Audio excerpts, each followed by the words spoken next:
Herra Peabody, olette Nobel-palkittu tiedemies. Kuuluisa tutkimusmatkailija.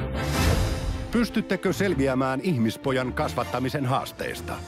Saavutusteni valossa, miten vaikea se voi muka olla? No hyvä on.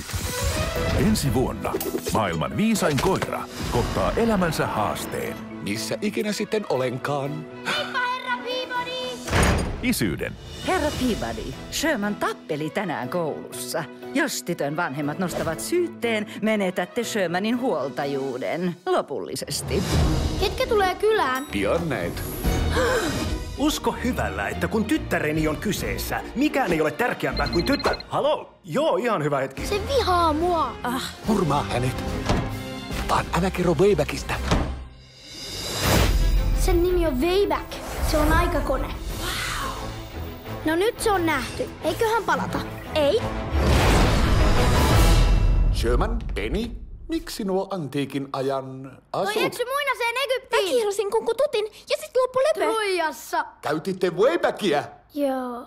Toi tykkäs siitä. Voi ei. Rikoitte aikamatkustuksen lakeja. Nyt meidän on kirjoitettava koko historia uusiksi. Muinainen Egypti. Pidähän varasi. Se on ansa. Väärä venho on tuhon tie.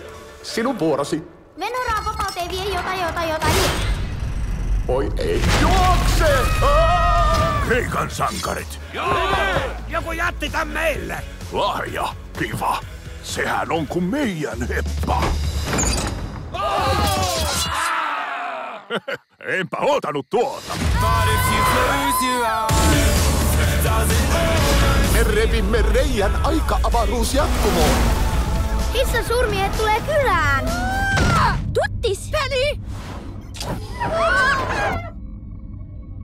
Tää. DreamWorksin herra Peabody ja Sherman. Herra Peabody! Tarttu kiinni, Sherman!